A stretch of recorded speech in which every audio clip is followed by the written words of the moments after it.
The woman known to history as Queen Elizabeth, the Queen Mother, was born the Honourable Elizabeth Angela Marguerite Bowes-Lyon on the 4th of August, 1900 at St. Paul's Waldenbury, a modest stately home near Hitchin in Hertfordshire, England.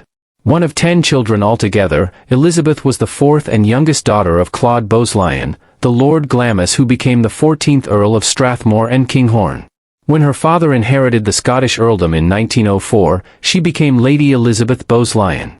The Bowes-Lyon family is descended from the Royal House of Scotland, with one of Elizabeth's 14th-century ancestors becoming the Thane of Glamis, whose family seat was Glamis Castle, the setting of William Shakespeare's Macbeth some 300 years earlier. Her mother was Lady Cecilia Cavendish-Bentinck, a descendant of William Cavendish-Bentinck, the 3rd Duke of Portland and a former Prime Minister of Great Britain from 1783, and then of the United Kingdom between 1807 and 1809. Spending most of her childhood between Glamis Castle and St. Paul's Waldenbury, she engaged in field sports and enjoyed the company of dogs and horses. Of all her siblings, she was particularly close to her young brother David. There was only a 2-year age difference between them, and they were often inseparable and liked to play pranks on people together. Elizabeth was also extremely well educated due to her private tutoring at home, and by the age of 10, spoke French fluently.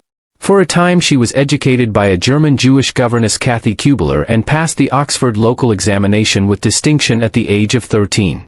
The Great Britain in which Elizabeth grew up would have appeared to her peaceful and tranquil, and Elizabeth's status as a lady and as a member of the upper classes meant that she had a relatively easy life. Through the Victorian era, Great Britain had become one of the most advanced countries in the world thanks to its preeminence in trade and an empire that reached all 4 corners of the globe. However, it was not without momentous social and political change. Between 1910 and 1914, the Great Unrest, as it was termed, saw a mass upsurge in labor militancy and wave upon wave of strikes. 4,000 strikes were recorded involving around 4 million workers over that period, and trade union membership rose from 2 million to just over 4 million. Some actions were aggressive, violent, and insurgent. This was seen during the bitter South Wales coal strike in Tonypandy in 1910. The railway and dock strikes of 1911, and in a general strike of transport workers in Liverpool in the same year, which resulted in clashes between strikers and troops. Triggered by anger over poor wages, a 70-hour week and compulsory overtime, mass picketing at Llanelli railway station, on the critical route from London to Ireland via the ferry at Fishguard, was brutally suppressed by the police and troops. 2 men were shot dead and many others were wounded. The troops' action led to a day of widespread disorder and rioting. A movement to gain women's right to vote eventually succeeded through Acts of Parliament in 1918 and 1928. It had become a national movement during the Victorian era with the formation of the National Society for Women's Suffrage founded in 1872. It remained largely ineffective even after the creation of the more vocal National Union of Women's Suffrage Societies led by Millicent Fawcett, which still maintained it could achieve its aims through peaceful means. The campaign took on a more militant face with the establishment of the Women's Social and Political Union, led by Emmeline Pankhurst and her daughters Christabel and Sylvia. These were the suffragettes whose tactics included parades, hunger strikes, stone throwing, and smashing windows. In 1913, suffragette Emily Davison became a martyr to the cause by throwing herself under the King's horse at the Epsom Derby that year. While politics was put on hold at the start of the First World War, limited suffrage was however extended in 1918 not only to 8.4 million women but also to 5.6 million disenfranchised men. 1928 saw legislation to extend suffrage to all men and women over the age of 21. Another crucial moment which would come to dominate British history and the life of Elizabeth Bowes-Lyon in the 20th century was the political situation in Ireland. A movement aimed at gaining self-government for the island of Ireland had become the dominant movement in Irish nationalism since the 1870s. Successive Home Rule bills championed by the Liberals had been defeated towards the end of the 19th century either in the House of Commons or the House of Lords. A third attempt in 1912 was seen as only affecting moderate reforms and inflamed militant nationalists, eventually leading to the Easter Rising in 1916, the Irish War of Independence, and a treaty creating the Irish Free State with Dominion status in 1922, which allowed for the 6 counties of the North to remain part of the United Kingdom. The Irish Republic came into being in 1937. While these 3 issues dominated Elizabeth's early years, they would eventually be eclipsed by the outbreak of the First World War on the 4th of August, 1914, her 14th birthday. During the war, her home of Glamis Castle became a convalescent hospital for troops who had been injured in the conflict, but who were expected to make a full recovery, and so did not need as much medical attention as other patients. Elizabeth was too young to become a nurse, but she did assist with welfare work, tending to wounded soldiers, and helping with their rehabilitation, and by all accounts was very popular and well-liked. 4 of her older brothers served during the First World War. Her brother Fergus was an officer in the Scottish Black Watch Regiment but was wounded and killed in action during the 1915 Battle of Loos. Her brother Michael was also a soldier, and on the 28th of April, 1917 was reported missing in action. It was later discovered that he had been wounded, taken captive, and moved to a prisoner-of-war camp, where he stayed until the end of the conflict. Strangely, one of the soldiers Elizabeth cared for, wrote in her autograph book that she was to be hung, drawn, and quartered. Hung in diamonds, drawn in a coach and four, and quartered in the best house in the land. By tradition, young women from noble and gentry families would be presented at court at the start of the social season. After being presented to the British sovereign, these débutantes, as they were called, were allowed to take part in all manner of balls, parties, and horse racing events, which was a sign that they were eligible for marriage. Elizabeth was presented to King George V in 1919. She was, however, no stranger to the royal family, with the children of the then King George and Queen Mary occasional visitors at her home at Glamis Castle in Scotland. In 1922, she acted as one of the bridesmaids at the wedding of their only daughter, Princess Mary, to the 6th Earl of Harewood, Henry Lascelles. During one such high society event, Elizabeth was introduced to Princess Mary's brother, Albert, known as Bertie, within the family and who at that time was second in line to the throne. Albert first proposed to her in 1921 when she was just 20 years old, but Elizabeth turned him down, fearing the restrictions that a royal marriage might bring to her life. Elizabeth did eventually accept his proposal, and on the 13th of January, 1923, their engagement was publicly announced. Albert's choice of Elizabeth was seen at the time as the monarchy modernizing, as previously it was common for princes to marry members of other royal houses. Prince Albert and Lady Elizabeth were wed on the 26th of April, 1923 in Westminster Abbey, the first royal wedding to be held there since that of Anne of Bohemia to Richard II in 1382. Breaking with tradition, Elizabeth placed her wedding flowers on top of the tomb of the unknown warrior to honor her brother Fergus. Lady Elizabeth henceforth became Her Royal Highness the Duchess of York. After their wedding, she and Prince Albert quickly began to perform royal engagements together. Their first joint appearance after their wedding was at the RAF procession in Hendon held on the 30th of June, 1923. One of the most significant royal engagements they had together, however, was in July 2024, when they visited Northern Ireland.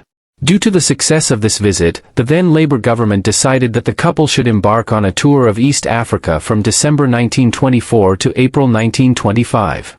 However, in November 1924, the Conservatives defeated Labour in the general election, against a backdrop of political unrest in what was then known as Anglo-Egyptian Sudan, Modern Sudan and South Sudan, which saw the assassination of the Governor-General Sir Lee Stack. Despite this, Albert and Elizabeth decided to embark on their royal tour, visiting Aden, Uganda, Anglo-Egyptian Sudan, and Kenya, though they avoided Egypt due to political tensions. Around this time Elizabeth encouraged her husband to see a speech therapist. All his life Albert had dreaded making speeches because of a severe stammer. His closing speech at the British Empire exhibition in 1925 had proved a particular ordeal. The couple were introduced to an Australian speech therapist called Lionel Logue, who suggested daily hour-long vocal exercises which greatly reduced his stammer and gave him greater confidence in public speaking. Whenever Albert was due to make a speech, Logue was often called in, and he was regularly invited to the royal family's Christmas dinner to oversee the King's Christmas message. The relationship was later dramatized in the 2010 film The King's Speech, directed by Tom Hooper and which starred Geoffrey Rush as Logue, Colin Firth as King George VI and Helena Bonham Carter in the role of Elizabeth. On the 21st of April, 1926, their first child, Princess Elizabeth Alexandra Mary, later to become Queen Elizabeth II, was born. Shortly after their daughter's birth, Albert and Elizabeth embarked on another royal tour, leaving their newborn daughter behind.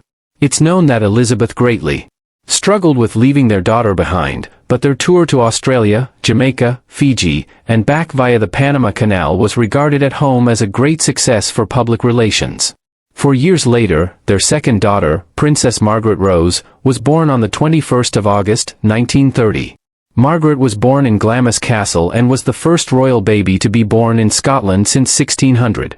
The registration of her birth was delayed, to avoid Margaret being the 13th name in the parish register, which was seen as a bad luck omen. On the 20th of January, 1936, King George V passed away from chronic bronchitis, and his popular eldest son, Edward, the Prince of Wales, succeeded to the throne to become King Edward VIII, starting a brief reign that would be marred with controversy and disapproval towards his love life, a situation which would haunt Elizabeth's life forever. As Prince of Wales, Edward had started a friendship with an American divorcee, Wallis Simpson. He was known to be deeply in love with her.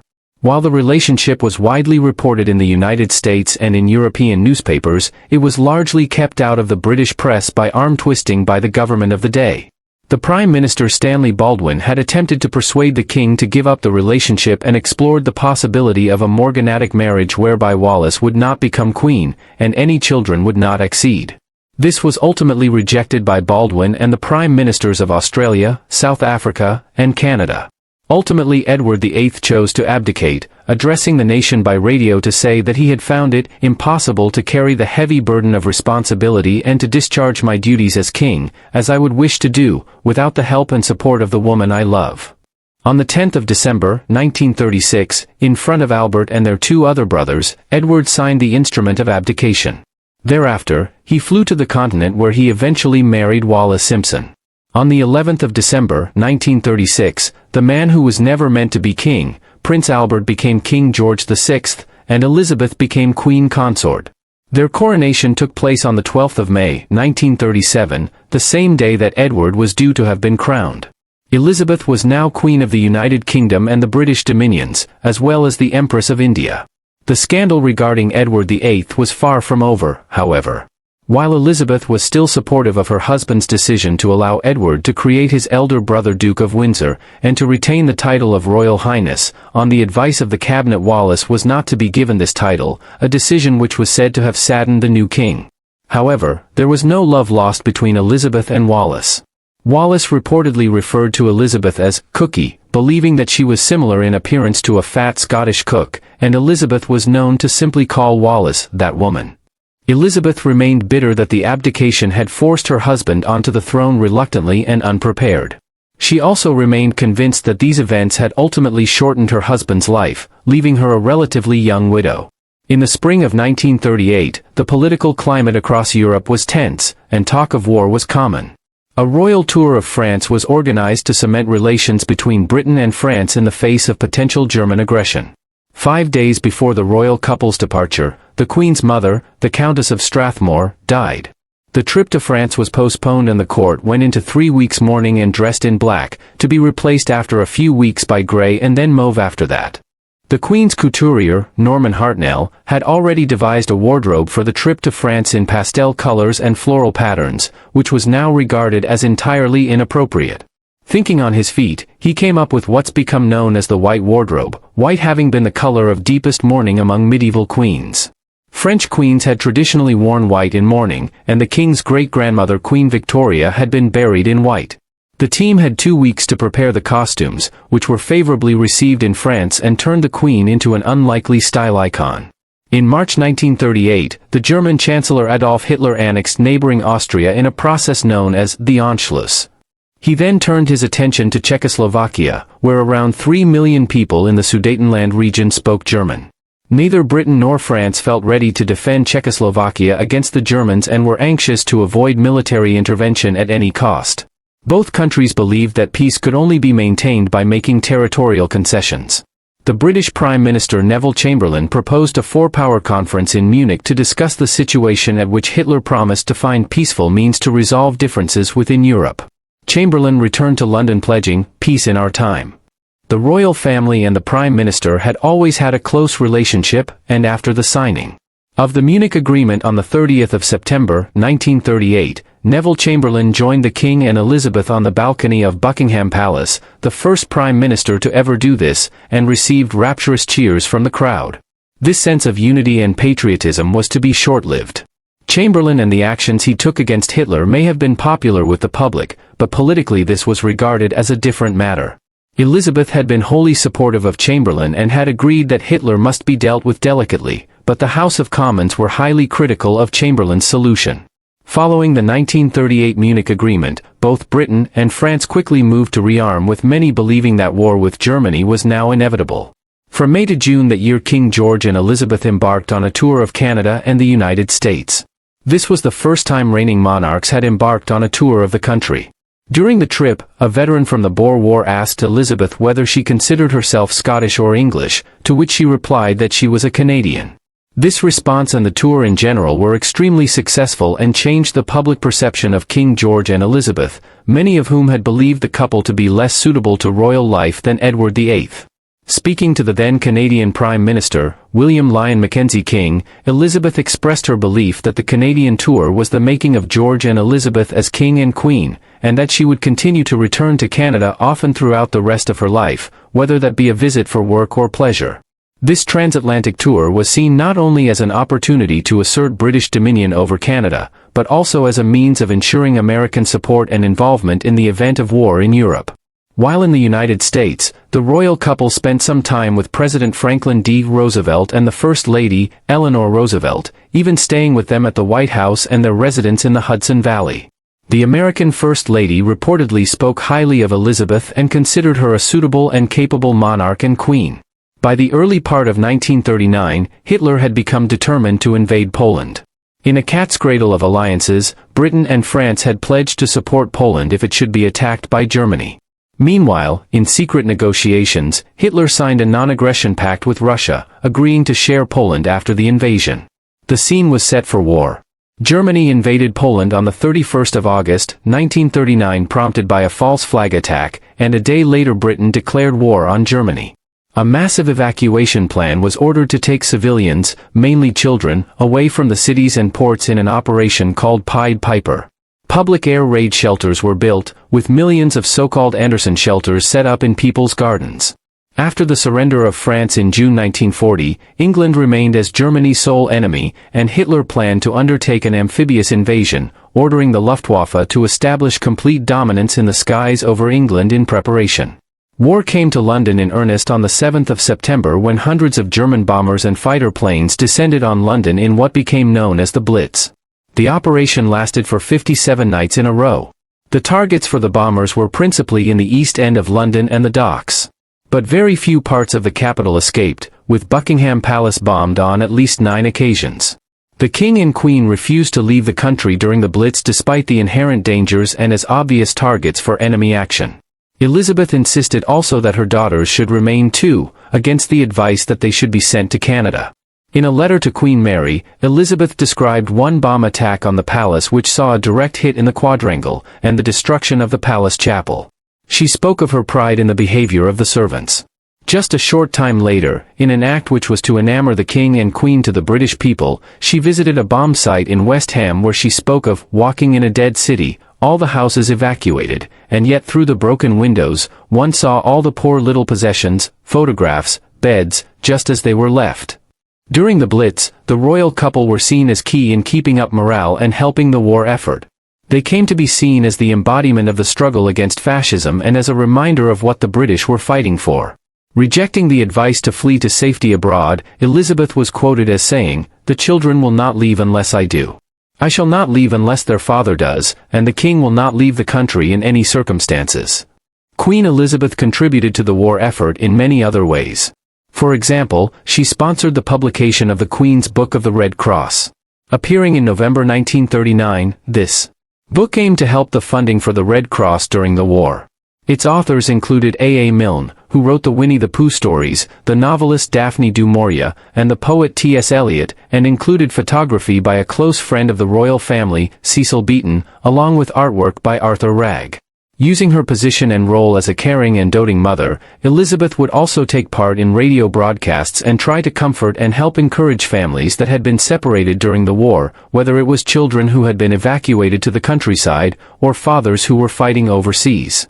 Many members of the staff working at Buckingham Palace were fighting in the army, so Elizabeth and her husband would spend their days at Buckingham Palace, but then leave for Windsor Castle later in the day.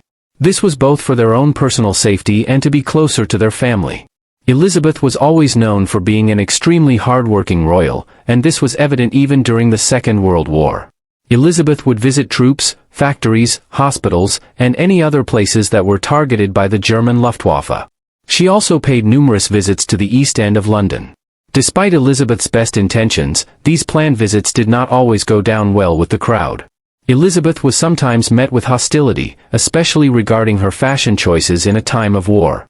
The people of the East End found Elizabeth's choice of brightly colored and clearly expensive clothes to be distasteful, and a clear representation of the separation between Elizabeth and them.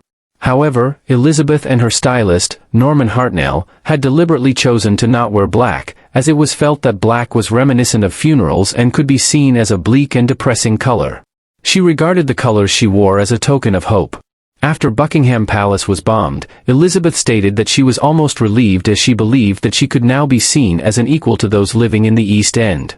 Elizabeth's actions and sense of duty during the war, and the significance of her being a wartime queen, remains one of the things she is fondly remembered for. Edouard Daladier, the French wartime prime minister, held Elizabeth in high esteem and was impressed by her conduct as queen and the support and encouragement she gave to her husband and the people of her country. It's believed that Hitler believed the same, describing her as the most dangerous woman in Europe, and describing her popularity as a threat to German interests. And so, despite her wariness and disapproval of the conflict, many historians regard her character and actions as key and central to the winning of the Second World War, as was the strong bond that developed between her, the King, and Winston Churchill, who became Prime Minister after the resignation of Neville Chamberlain in May 1940. The Second World War came to an end on the 2nd of September, 1945.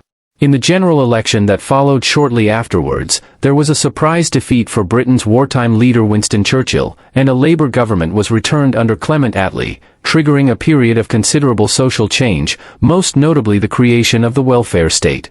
The political views of the British royal family, in the past century at least, have been a closely guarded secret, and whilst it can never be fully known where Elizabeth's true political beliefs and alliances lay, many historians do believe that she was one of the most supportive conservative monarchs.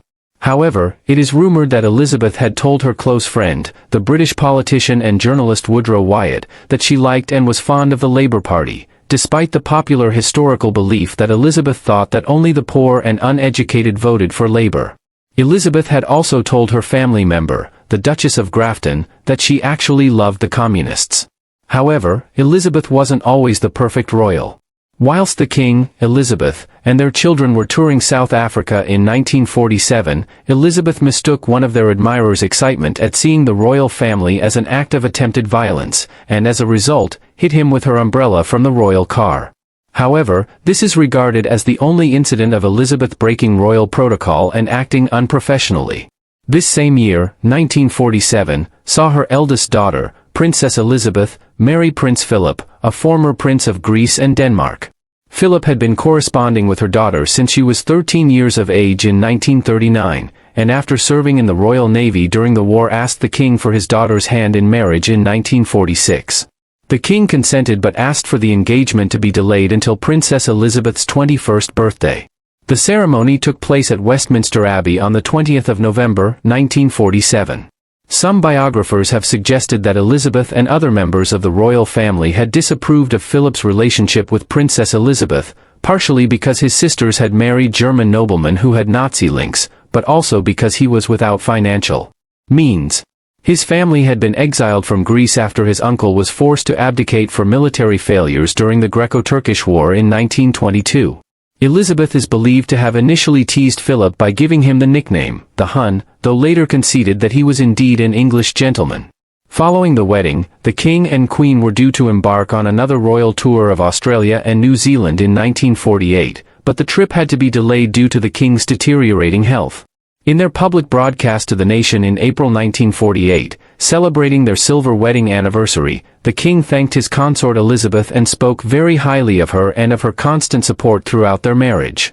That year George VI had to stop public appearances for a period of time because of a pain that he felt in his right leg and foot, one that the doctors believed to be thromboangiitis obliterans, also known as Berger disease. His case, where his arteries had become severely hardened and had become swollen, was so severe that amputation had been considered. On the 12th of March, 1949, the king endured a procedure known as a right lumbar sympathectomy, an injection given in his leg to relieve him of his pain by blocking the sympathetic nerves in the leg. While both the king and Elizabeth were dealing with these issues surrounding his health, they also became grandparents on the 14th of November, 1948, when Prince Charles was born to Princess Elizabeth and Prince Philip. Throughout the remainder of her life, Elizabeth would share an incredibly close bond with her grandson and was central to encouraging him in his passion for the arts and culture. Even though King George VI appeared to be recovering and seemed to be in better health, it was Princess Elizabeth and Prince Philip who embarked on the royal tour of Canada in place of the King and Queen in October 1951, the princess's first tour of Canada. This was a year after the birth of their daughter, Princess Anne, on the 15th of August, 1950. The king's last public appearance with his wife Elizabeth was in May 1951, when they opened the Festival of Britain together in front of an audience of 3,000 people. This festival was aimed at restoring patriotism and pride in being British, as well as being a celebration of the end of rationing and victory in the Second World War. However, just a few months later on the 23rd of September, 1951, the king underwent a pneumonectomy, the removal of his left lung at home in Buckingham Palace after a lung cancer diagnosis which was due to his heavy smoking.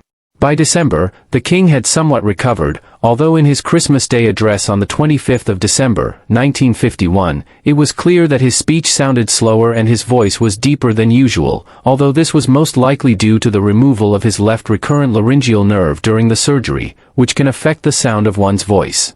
Whilst the king was attempting to make a full recovery in the hope of resuming his royal duties, his daughter Princess Elizabeth and her husband Philip embarked on another royal tour of the Commonwealth, this time taking in Kenya, New Zealand and Australia starting in January 1952.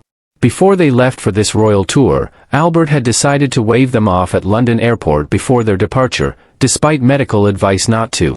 This was the last time that Elizabeth would ever see her father, and it was the king's last ever public appearance. The British public had been kept in the dark about the health battle facing the king, and so for many it was a shock to see George VI looking so ill on the newsreels in the cinema. On the 6th of February, 1952, King George VI passed away in his sleep. The royal physician Dr. James Ansell declared that the king had died from a coronary thrombosis. It was believed that Ansell had not been aware of the king's cancer diagnosis due to the level of privacy surrounding the royal family. Indeed, the actual cause of the king's death was never actually made public. The press reported that the king died from a blood clot in his heart. Princess Elizabeth was given the news of her father's death while she was at the Treetops Resort in Kenya by her husband Prince Philip on the 6th of February, 1952. She was now Queen Elizabeth, and her mother was to be known henceforth as Her Majesty Queen Elizabeth, the Queen Mother, a title by which she is best known today. Elizabeth initially struggled with the death of her husband and chose to retire from royal life and duties. Not only had she lost a husband, but also her role in public life, along with her husband's many royal houses, Buckingham Palace, Sandringham in Norfolk and Balmoral in Scotland. It was decided that she should move out of Buckingham Palace into Clarence House, a modest residence which it's understood she disliked intensely, but she also chose to buy a house on the west coast of Scotland as a retirement home. It was the Prime Minister Winston Churchill who visited her that summer in Balmoral to urge her not to retreat from public life as Queen Victoria had done after the death of her beloved husband Albert.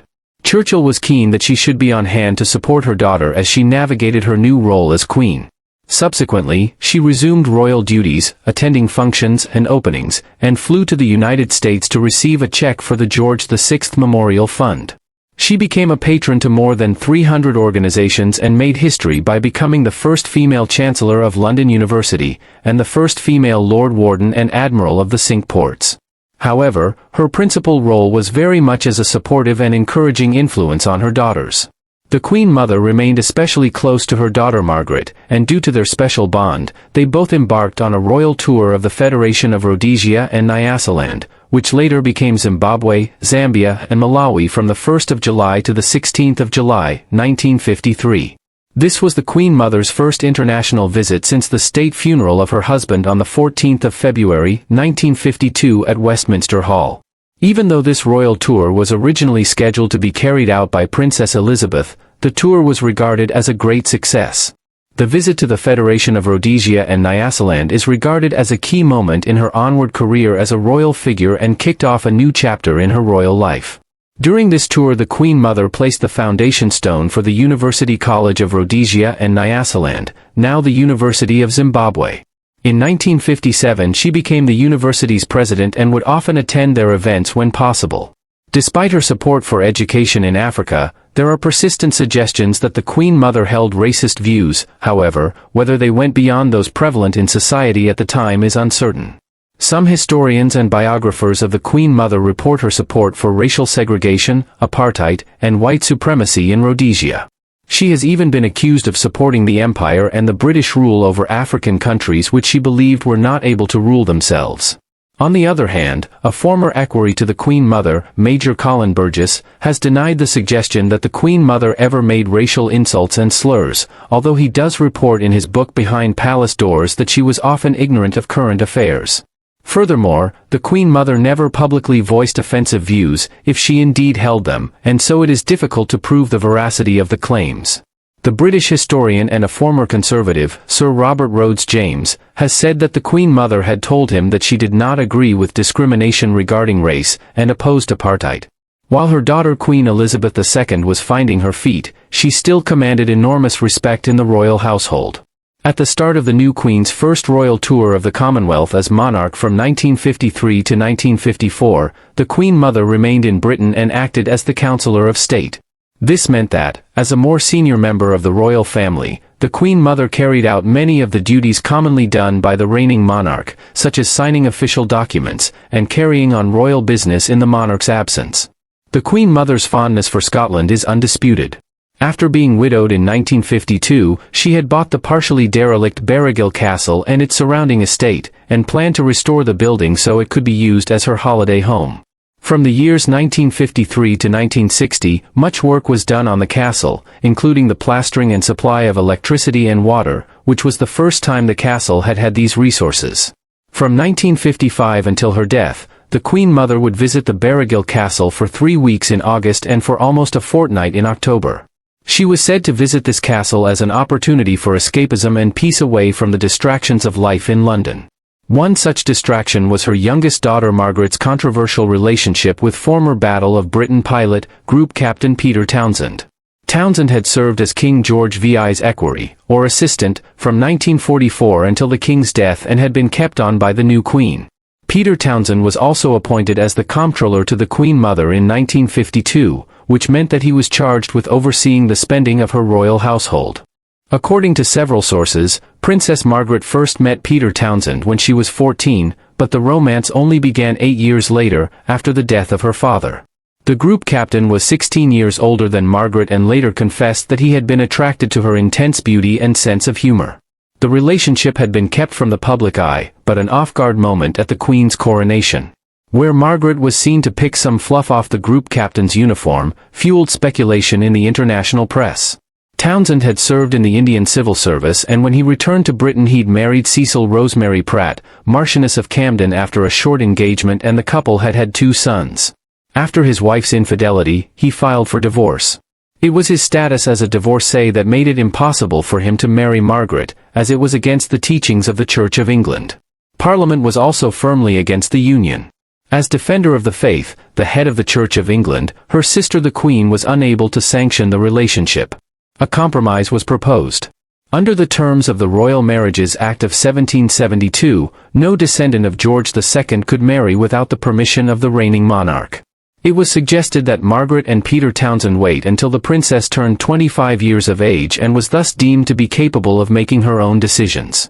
Townsend was posted to Brussels as an heir attaché at the British Embassy, but even by the time of Margaret's 25th birthday, the Queen had still not given her approval for the marriage. Despite changing attitudes, and a lingering sadness among the British public that Edward VIII had been unable to marry for love and retain his royal status, permission was still not given. The Prime Minister of the time, Anthony Eden, was himself a divorcee and had subsequently remarried, and one might expect that he would be sympathetic to the princess's plight. Eden did amend the Royal Marriages Act, but in a way that was regarded as cruel and unfair. The change would have allowed Margaret and Townsend's marriage, but the princess and their future children would be removed from the line of succession as a result. Whilst Eden did highlight that Margaret's removal from the succession would not affect her status as a royal in any way, in the end Margaret chose not to marry Townsend. On the 31st of October, 1955, Princess Margaret made her position clear, that she was mindful of the teachings of the Church, and was conscious of her duty to the Commonwealth, and that she had decided to put these considerations before any others. Margaret was said to be heartbroken, but ultimately moved on. Despite tension and friction between her daughters, the Queen Mother lived a rather peaceful private life as a widow. Her love for field sports and animals continued throughout her life, and now as Queen Mother she had more time to dedicate to these passions. A deep affection for horses was a love shared between the whole family, as her daughter Queen Elizabeth II was also an avid admirer, and she developed a new interest in steeplechasing, a race in which horses must jump over various fences and terrain obstacles. This fascination with the sport came as a result of her friendship with Anthony Bingham Mildmay, the second Baron Mildmay of Fleet, who was an amateur steeplechaser. He sat next to the Queen Mother at a dinner in Windsor Palace in 1949, where he struck up a conversation with the then Queen, in which he recommended that Elizabeth should buy a horse that she could share with her daughter Princess Elizabeth. With the help of Mildmay's trainer, Peter Cazalet, the horse Monaveen was selected for the Royals, and this horse won its first race at the Fontwell Park Racecourse in October 1949, where it won the Chichester Handicap Race. The Queen Mother's horses won 500 steeplechase races, and she was an avid follower of every steeplechase race, even having the commentaries piped directly to her place of residence in Clarence House, although it is unclear whether she actually placed bets on these races or not. As well as a love for horses, the Queen Mother also enjoyed angling. In 1982, after nearly choking on a fish bone and having to have the stuck bone removed surgically at Aberdeen Royal Infirmary, she joked that that incident was simply an act of revenge by the salmon she had caught. Another lifelong interest was collecting various artworks. Whilst she acquired most of her large collection during her time as reigning monarch, she was always continually adding to her collection of art and often developed a close bond with her favorite artists, such as John Piper or Edward Seago. She also had a liking for artwork that had been inspired by previous royals, such as the sketches made by the Scottish painter Sir David Wilkie for his portrait of Queen Victoria in her youth. She was also supportive of artists who had been active in the Second World War. Among many other works, her collection included paintings by Monet and Augustus John and a number of Fabergés. It was not long before the love life of Elizabeth's daughter Margaret took center stage again. In the late 50s, she embarked on an initially scandalous affair with a photographer, Anthony Armstrong Jones. Once again, the liaison was kept secret from the public end. Yet there are suggestions that the Queen Mother not only knew about her daughter's affair but actively encouraged it. At the time, Margaret shared Windsor's royal lodge with her mother, and it's been reported by biographers that the Queen Mother grew fond of the photographer, whom she dubbed Tony.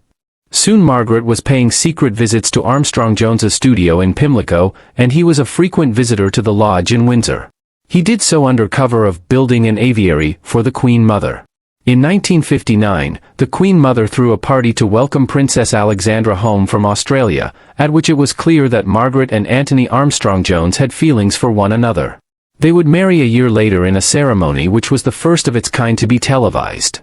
On the 6th of October, 1961, Armstrong Jones was given the title of the Earl of Snowdon. On the 28th of May, 1960, a few weeks after his marriage to Margaret, Armstrong Jones's illegitimate daughter, Polly Fry, was born. She was subsequently brought up by a close friend of the Snowdons, and it wasn't until 2004 that she persuaded Lord Snowdon to have a DNA test which confirmed their link. From his marriage to Princess Margaret, the Queen Mother had two more grandchildren, David Armstrong Jones, the second Earl of Snowdon, on the 3rd of November, 1961, and Lady Sarah Armstrong Jones, now Lady Sarah Chatto, on the 1st of May, 1964. Nevertheless, Margaret and Anthony had a turbulent marriage, with widespread rumors of adultery and drug use. While it's accepted generally that Antony was the first to be unfaithful, Margaret went on to have affairs of her own. The couple divorced in 1978 in what was the first royal divorce since the annulment of Henry VIII's marriage to Anne of Cleves in 1540. The Queen Mother maintained a close relationship with Armstrong Jones, and it was believed that many members of the royal family supported him after their divorce. Increasingly, the Queen Mother encountered ill health. In February of 1964, she underwent an emergency appendectomy, which led to the postponement of her planned royal tour of the Commonwealth countries of Australia, New Zealand, and Fiji for 2 years. After the procedure, the Queen Mother recovered aboard the Britannia, the royal family's cherished yacht, during a Caribbean cruise. She would have 2 battles with cancer. The first in December 1966 when she underwent an operation to remove a cancerous tumor after her colon cancer diagnosis. In 1984, the Queen Mother was diagnosed with cancer for the second time. She was then given a diagnosis of breast cancer, which resulted in the removal of a lump in her breast. The public was not made aware of these health challenges at the time. Indeed, these issues with her health did not stop her from undertaking her royal duties, and she continued to be one of the most hardworking royals for the rest of her life. She embarked on over 40 official royal overseas visits, notably visiting Iran in 1975 at the invitation of the country's last monarch, the Shah Mohammad Reza Pahlavi. She was warmly received there, and it was reported that many were amused by the fact that the Queen Mother would engage in conversation with anyone, regardless of their hierarchy or status. Despite her busy schedule, time was always set aside for leisure. Between 1976 and 1984, she would visit France to spend her summer there every year, and she would embark on her own private trips to other European countries up until 1992. In 1981, the Queen Mother's favorite grandson Charles married Lady Diana Spencer. Diana's grandmother, Ruth, Lady Fermoy, had been one of the Queen Mother's ladies-in-waiting since 1956, and Diana blamed her for turning the Queen Mother against her. Princess Diana once told a friend in a secretly taped conversation that her husband's grandmother was always looking at me with a strange look in her eyes. She described it as interest and pity mixed in one. One issue that Diana reportedly found particularly galling was how the Queen Mother was demonstratively preferential towards her eldest son, Prince William, over her younger son, Harry. Later documentaries would claim that the Queen Mother would invite Prince William over for tea and not invite Prince Harry. In later life, however, she seems to have favored Harry over William, leaving him a larger share of her estate than his elder brother. After Princess Diana's death in a car crash in Paris in 1997, the Queen Mother was said to have been upset at the criticism leveled at her daughter the Queen for being uncaring and insensitive to the mood of the nation. In 1987, a major controversy was revealed surrounding the Queen Mother, one that impacted her popularity to some degree. It was revealed that her nieces, Nerissa Bowes-Lyon and Catherine Bowes-Lyon, had been wrongly listed as dead by Burke's Peerage, a yearly publication of aristocratic genealogy and heraldry, in 1963, claiming that Nerissa had died in 1940 and Catherine in 1961. In 1987, the tabloid newspaper The Sun published an article proving Burke's Peerage as wrong, and instead informing the public the Queen Mother's nieces were instead living in the Royal Oldswood Hospital for people with mental disabilities since 1941. Both were classified as imbeciles in the terminology of the day. The paper revealed that neither Nerissa nor Catherine had ever learned how to talk, and they had essentially been cut off and ignored by their family, other than a yearly payment of £125 to Oldswood Hospital. When Nerissa passed away in 1986, no family reportedly attended her funeral. There have been mixed accounts regarding this controversial chapter in the Queen Mother's life. A documentary produced by Channel 4 in 2011, titled The Queen's Hidden Cousins, included claims made by nurses who worked at the hospital at that time that no members of the royal family nor the Bowes-Lyon family ever visited the girls. However, sources within the family argue otherwise. They maintain that the two sisters were often visited by their mother Fenella Bowes-Lyon, the Queen Mother's sister-in-law, until she died in 1966. It has also been claimed that the Queen Mother also began to develop a relationship with her nieces after learning that they were actually still alive in 1982, and would send them money for presents at Christmas time and on each of their birthdays. There has been no official confirmation of this. Throughout her life, the Queen Mother was heavily involved with charity work and became patron of MenCap, supporting those with learning disabilities in 1986. On the 4th of August, 1990, the Queen Mother celebrated her 90th birthday. The landmark was commemorated publicly on the 27th of June, 1990 with a parade thanking her for her service and endurance as one of the longest and hardest-working members of the royal family. For her 100th birthday 10 years later, another parade was hosted to celebrate her life and achievements.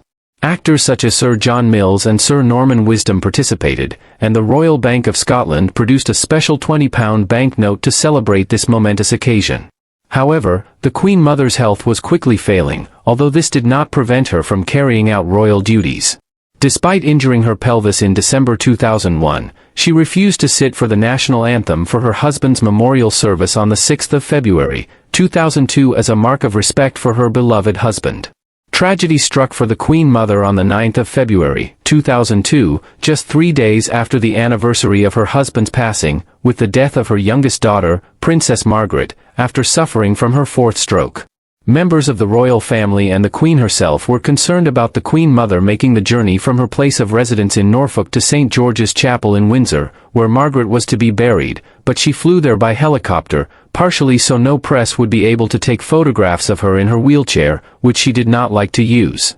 Her last public appearance was on the 5th of March, 2002, when the Queen Mother attended a garden lunch party for the Eton Beagles, a hunting society at the prestigious Eton School. On the 30th of March, 2002, the Queen Mother passed away with her eldest daughter at her side at the age of 101. At the time of her death, she was the longest living member of the British royal family in history. Queen Elizabeth, the Queen Mother, was laid in state for 3 days at Westminster Hall, and it's calculated that 200,000 people paid their respects to her there before her funeral on the 9th of April, 2002. Her death was also marked in the Commonwealth, with the then Governor-General of Canada, Adrienne Clarkson, asking Canadian citizens to remember the Queen Mother and honor their memory of her on the day of her funeral. The Queen Mother was laid to rest beside her husband and their daughter Margaret in St. George's Chapel, and after her funeral, her wreath was placed on top of the grave of the unknown soldier upon her request, a repeat of her gesture at her wedding some 79 years before. The Queen Mother had a major impact on Britain throughout her life and reign, and it was her stable and loving marriage with King George VI and the support she provided him, that has often been credited as saving the British monarchy in a time of immense social and political upheaval. Upon her death, the Queen Mother was remembered as kind and funny, and was one of the more liked members of the royal family, and this has only been furthered by her depiction in the popular Netflix drama The Crown. What do you think about Queen Elizabeth, the Queen Mother? Do you think she was the saving grace of the British monarchy? Or were her rumored racist views and neglect of her nieces an insight into her true character? Please let us know in the comment section, and in the meantime, thank you very much for watching.